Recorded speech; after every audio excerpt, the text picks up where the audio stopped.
City News on TV Rotorua is proudly brought to you by Trade Central.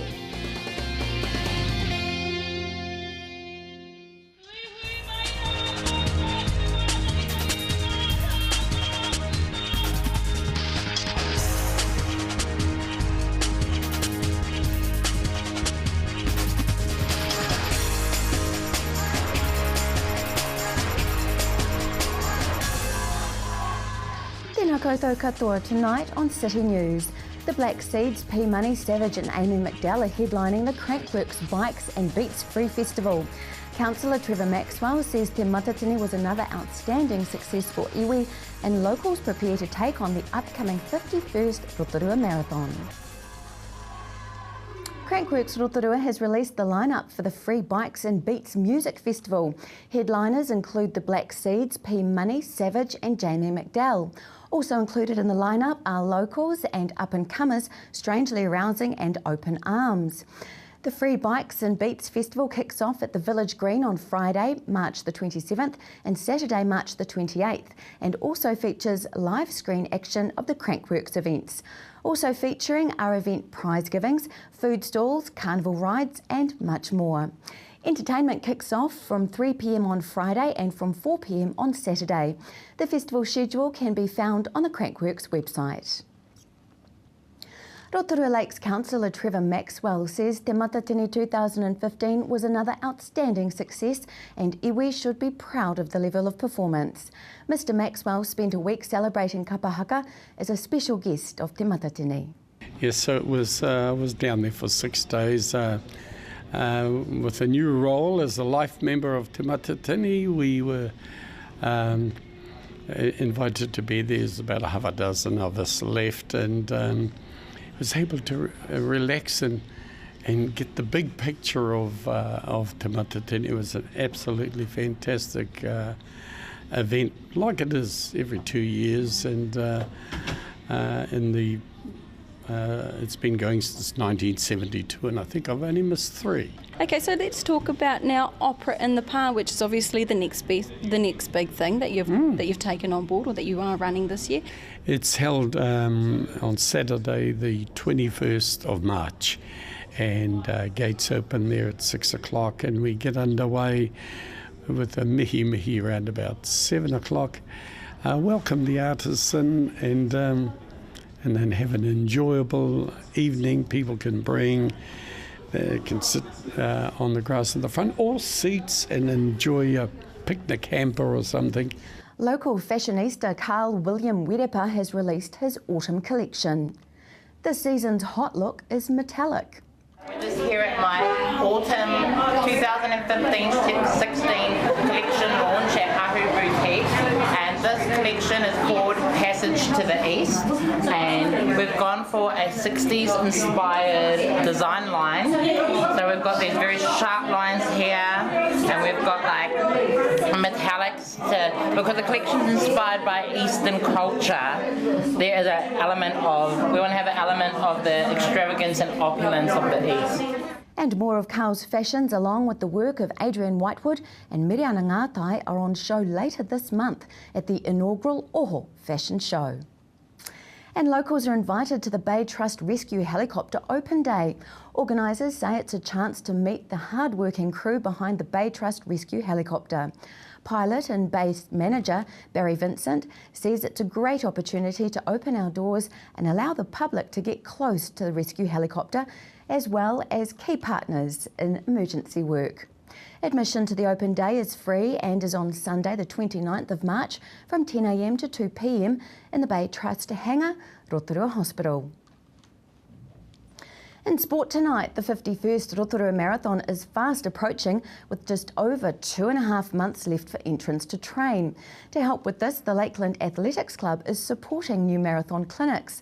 Organisers say having the support of the Athletics Club lends important expertise to the clinics. Fantastic support. We, as part of the clinic, we have dedicated pack leaders that will take groups out into the forest, try not to get them lost, which they never do. And we have training programs there for the 3 different disciplines, or the 3 different distances, being the half, the quarter, and I've mucked that up, but anyway, being the 10K, the half marathon and the marathon. So a lot of support, plus a lot of experience and depth in the club.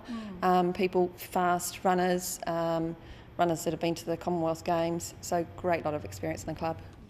To your weather update now. Tonight, a chance showers southwesterlies. Overnight, the year's first chilly low of 6. Tomorrow, Wednesday, mainly fine, southwesterlies easing, a high of 19 and low of 7. Outlook to Thursday, fine with light winds, a high of 19 and low of 6. Marine forecast for Lake Rotorua for Wednesday, variable 5 knots rising to southwest 10 knots for a time in the afternoon. Waves less than half a metre and mainly fine. Still to come tonight on City News. We meet this month's neighbour in the community and we cover the Rural Health Conference held here last week. We talk with the Practitioners Network as well as co-convener Dr James Reid.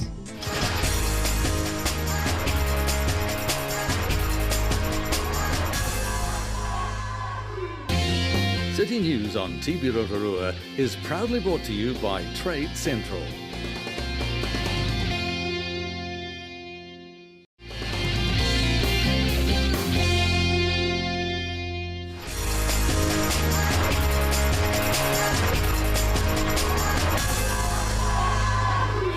Welcome back and thank you for joining us. We're down here at the Rotorua Arts Village and it's a little bit hustle bustle down here, but hey, something exciting. With me today I have Rifa Eliesa, who is our neighbour in the community for this month. Rifa. Hi. Welcome to New Zealand. Thank you very much. How long have you been here? I've been here for 10 months now. 10 months, so you're pretty much brand new. Yeah, just fresh out of boat, they said. So what part of Indonesia are you from? I came from the capital city of Indonesia called Jakarta. It's northwest of Java Island.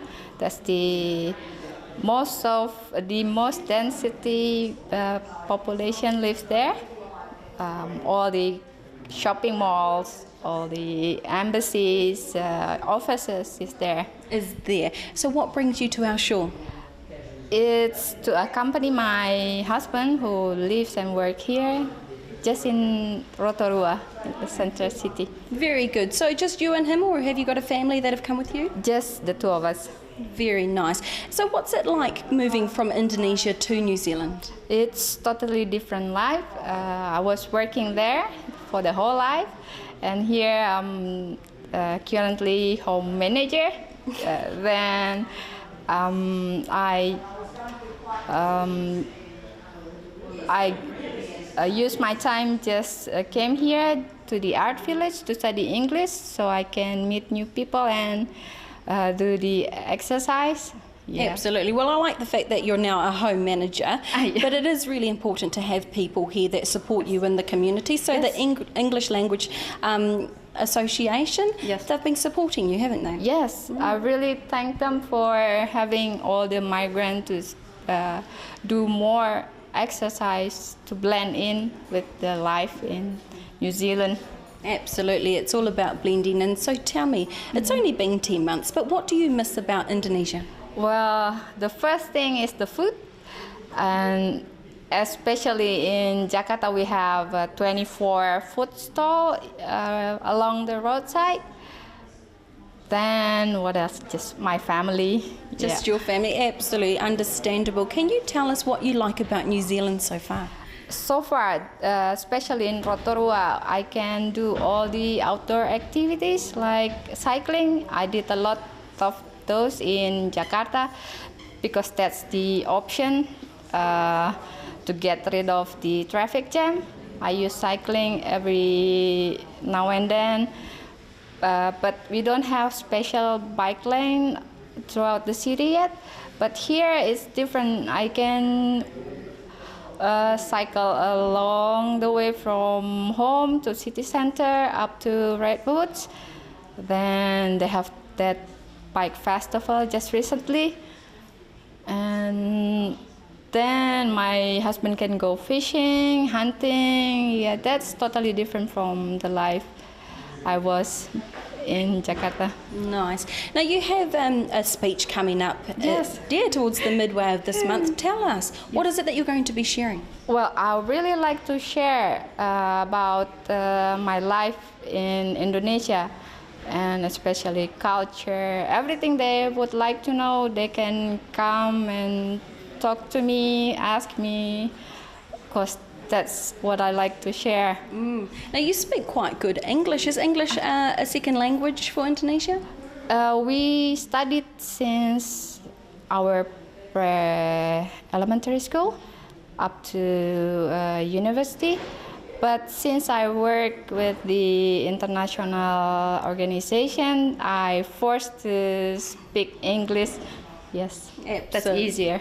Yeah, it would be easier. Once you have to speak it, it would be easier to pick it up as well, especially being here in New Zealand. So what is it in New Zealand that you hope to accomplish in the future? Well, in the short term, I really want to just blend in, like settling with where I live and then have a job. For long term, probably family. Oh, very nice, having a family here. Yes. Has migrant support been good for you? Has it been an easy transition? Yes, very much. Well, every information about living as migrant in New Zealand, I can have it from the Citizen Advice Bureau there in the community building. And they have this book with contact information. Do you want to fill your time with volunteering, English class, everything? I have it from them, so that's why I'm here now. Yeah. Very nice.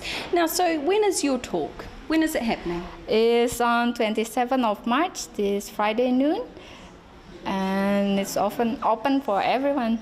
Open everyone down here at the Arts Village? Yes, room 1. Room 1. At Art Village. Well, thank you very much for You're your time welcome. and welcome to New Zealand. I'm Thank sure you. you'll be okay. You'll be absolutely fine. So there you have it, Rotorua, the 27th of March, down here at the Rotorua Arts Village. You're invited to come and hear this beautiful lady tell you about her culture and country.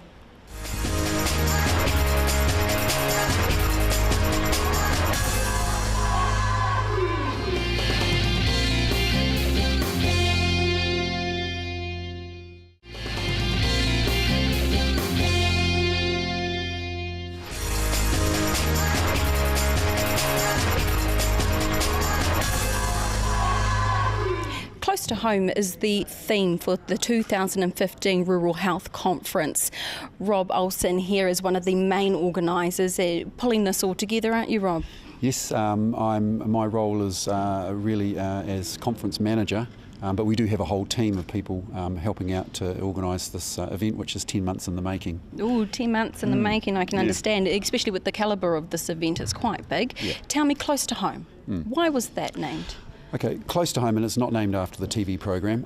It really reflects the outlook that all rural communities should have good quality primary rural health care close to home in their communities, so that they're not having to travel vast distances to get that type of care that they deserve.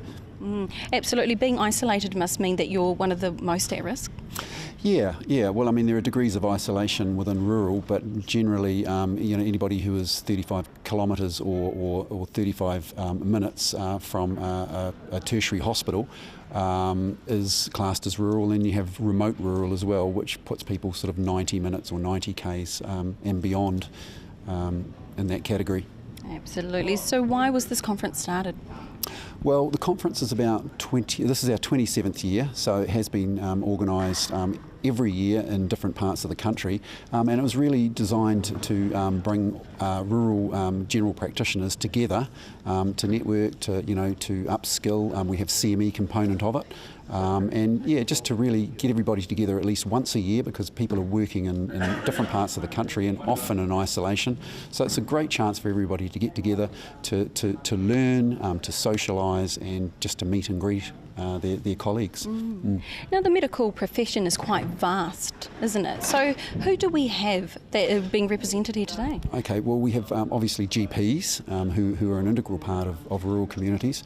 We have a whole range of nurses. We have nurse practitioners, rural nurse specialists, registered nurses, etc., district nurses, so a whole range of people involved. We also have practice managers, and we also have rural health educators who often work in rural communities themselves but also teach too. We have a large student representation, so students from Otago and Auckland schools of medicine. We make sure we get a good buy-in from them every year because they are the future. And obviously with recruitment and retention issues, we need to make sure that people are moving into rural areas to work all the time. Yeah. So a broad range of people represented. A really broad range. And for the first year too, we have, because the conference is being run in conjunction with in partnership, I should say, with the Rural Health Alliance, Aotearoa New Zealand, we also have a lot of community groups involved as well, such as federated farmers, so there's a wider interest in the rural community holistically at the conference. And this is quite a busy conference. We can hear it happening all around us right now. Yeah, well, it's a 4-day conference, so quite a bit of setup. Today is a pre-conference day, Thursday lots of workshops, but the Friday and the Saturday are really the two conference proper days, with Sunday being a pretty much a political forum get together for members to discuss different issues, and then it winds up. Now this is a national conference, so how far afield have people come to be here today? Well, we have Stewart Island, the Chatham Islands, we have the far north, you name it really, north, south, east and west. We get as many people as we can from all of those areas, or at least representatives from practices. And I guess that's one of the unique things about rural practice. They work as teams. It's not always possible to get everybody to attend. Hard for some people to get leave because they do work 7 days a week, etc. Absolutely, I can imagine that, because health professionals are very, very busy. Who have you got? Who's your lineup of speakers? Okay, well, I mean, I think this year is one of the most exciting lineups that we've had. So we're opening with keynote speaker Dr. Lance O'Sullivan, who's a Northland GP, and I understand a Rotorua a boy himself. He will start the conference off. He will be talking about his own unique way of dealing with health issues in the far north. We also have Health Minister Jonathan Coleman, who is a political keynote speaker, and he will be on stage for about 15 minutes and also hosting a Q&A session. I'm sure there'll be some questions put his way about health issues as they affect rural. And we also have Dr. Ernesto Sorelli, who is coming over from the United States of America. Now he's part of the Sorelli Institute, and he'll be talking on a broad range of community issues. He's a motivational speaker. He's done TED Talks and all of those sorts of widely followed programs. So yeah, he's going to be an exciting addition to the program this year. Very good. Look, and I know it's successful. It has been running for about 20 years, but I'd like to thank you very much for your time. Thank you so much for allowing City News to join you and to sneak in on your conference. Thank you. Thank you.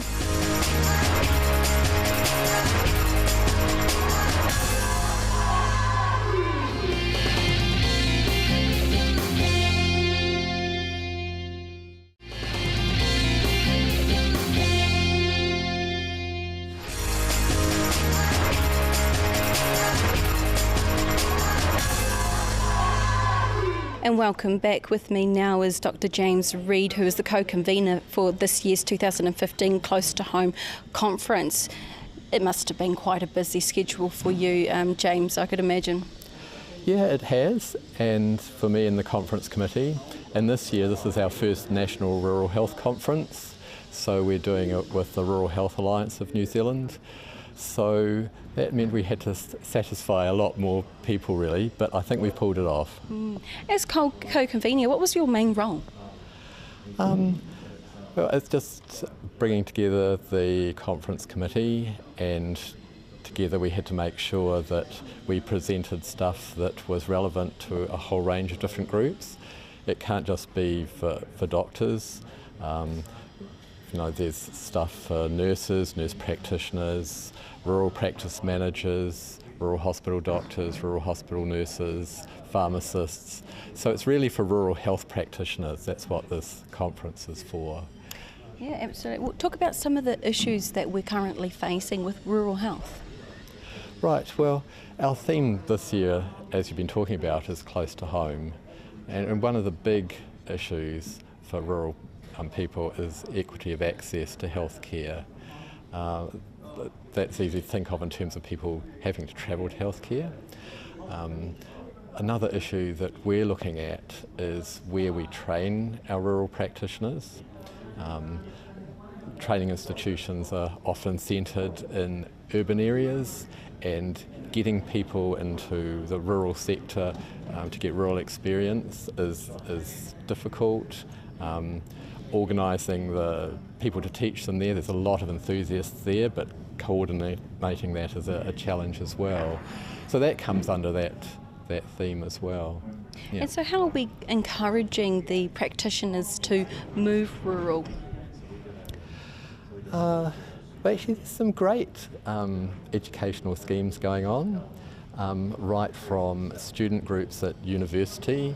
There's rural student groups that host entertainment opportunities and things like that, and just get people engaged in rural activities. Then there's sort of undergraduate medical programs, rural immersion programs that run both out of Auckland and Otago to give students a year-long rural exposure.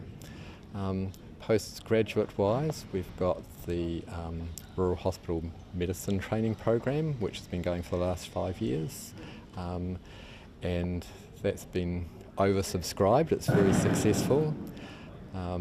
One of the things we're looking to do at this conference, we're having a forum to talk about how we join all these rural experiences together, so that once people have had the spark lit under them, that they stay in the rural sector. And has it been challenging to get people to work in that sector?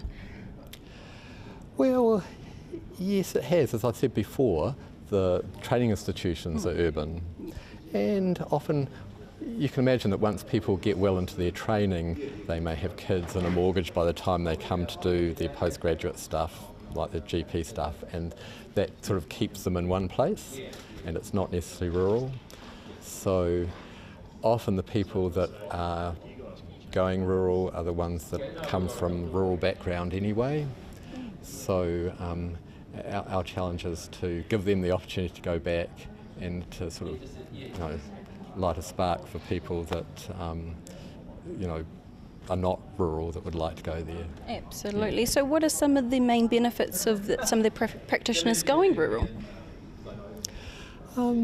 There's certainly lifestyle benefits.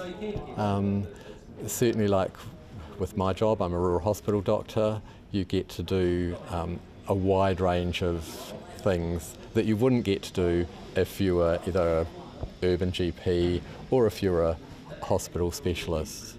It's a kind of an old-fashioned doctor job, really, and it's really cool. And so how long have you been a practitioner for? Ooh. I've been a rural hospital doctor for the last 12 years, and before that I was a GP. So you can definitely advocate the role? I can definitely advocate the role, yep. That was Dr. James Reid, a co-convener at last week's Rural Health Conference, speaking with Melanie Groves. If you have a news story, call the station on 0734 88984 or email news@tvrotorua.co.nz. Thanks for watching tonight.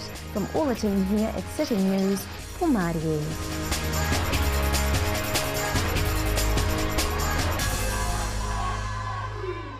Supporting local content so you can see more of New Zealand on air. City News on TV Rotorua was proudly brought to you by Trade Central.